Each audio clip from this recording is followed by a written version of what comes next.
Gloucestershire missed a chance to nail down a place in the last 8 of the NatWest T20 Blast as they slipped to a 3-wicket defeat in a low-scoring game with Essex in Bristol. Put in, Gloucestershire looked to Michael Klinger, who hit the first 6 of the match at the start of the second over, the first having gone for only 2 runs. But Klinger fell in the same Jamie Porter over, perfectly picking out Paul Walter, the skipper gone for 9. Phil Mustard followed in the next over, comprehensively bowled by Mohammed Amir for 6, Gloucestershire slipping to 18 for 2.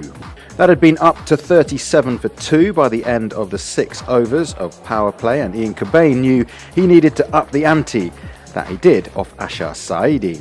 Cameron Bancroft matched the shot in the same over, one which cost 18 runs and began to move the home team in the right direction.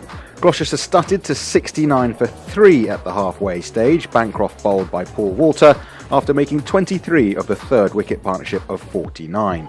Cobain then followed in the 12th on 32, mistiming a big hit that landed in the safe hands of Walter, Gloucestershire on 77 for 4 and needing to improve their scoring rate.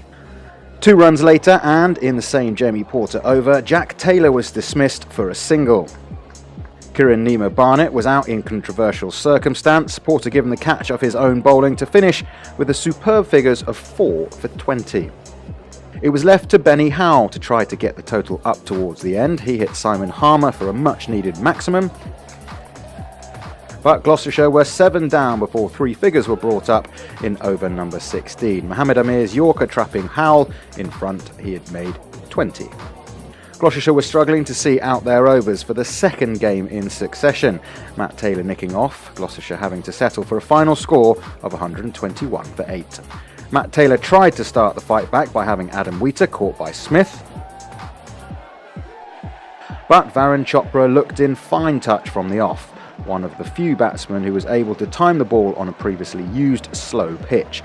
He hit through the line to collect 3 sixes in successive overs as he raced to a score of 41 in the first 4 overs, those runs being made out of a team total of 43. It was just the start the visitors wanted in chasing down such a small target. Gloucestershire needed wickets, and Howell supplied one with his very first ball. Dan Lawrence LBW on the sweep for 11, the Eagles, though, still getting to 58 for 2 in the power play. That became 58 for 3 at the start of the 7th over, Chris Liddell getting one past Chopra, the opener on his way for an enterprising 44.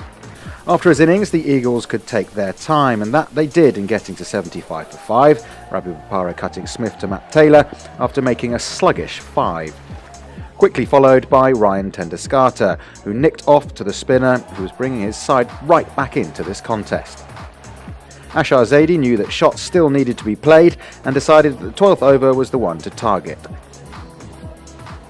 But Smith then struck for a 3rd time, a similar dismissal to the one of Nima Barnett earlier, the batsman James Foster convinced that the ball hadn't carried, the bowler and more importantly the umpires disagreeing after a conference. Howell's 4 overs cost only 8 runs, while Smith went off with 3 for 25 from 3, replaced by Jack Taylor, who struck in his first over, Zaidi hitting to Cobain on the mid-wicket boundary, the Eagles on 96 for 7. The game was finally won for the visitors by Walter and Harmer, who made the most of the others in the home attack, the winning hit coming in the 17th over. Only 2 points now separate 7 teams in the South Group, so there is all to play for. Next up is a trip to Uxbridge next Tuesday, before returning to London for a clash with Surrey on the deciding night on Friday.